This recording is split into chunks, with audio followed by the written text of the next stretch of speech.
ट्रम्पचा फुगा अमेरिकेनंच फोडला.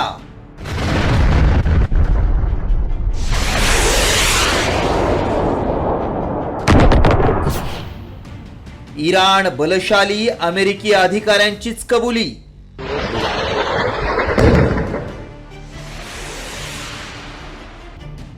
पोलखोलमुळे ट्रम्प तोंडघशी.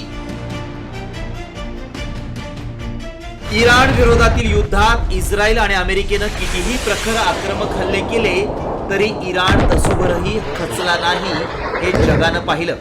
महासत्तेच्या प्रमुखानं केलेल्या सर्व दाव्यांची इराणनं आपल्या लष्करी माऱ्यानं हवाच काढली.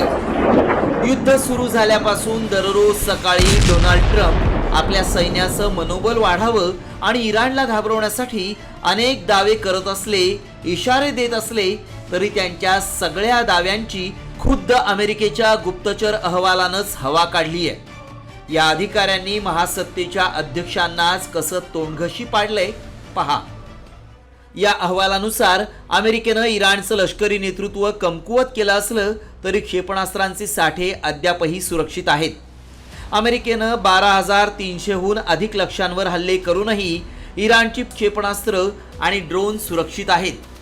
इराणची मोठ्या संख्येनं असलेली किनारी क्रूज क्षेपणास्त्र अमेरिकेच्या बॉम्ब हल्ल्यातून वाचली आहेत. एकंदरीत इराणकडे अजूनही मोठ्या संख्येनं क्षेपणास्त्र असून त्यांना पूर्णपणे कमकुवत मानता येणार नाही. युद्ध सुरू होताच खामेनींना मारून अमेरिका आणि इस्रायलनं इराणला नेतृत्वहीन केलं. पण नेतृत्व नसूनही इराण इंचभरही मागे हटला नाही.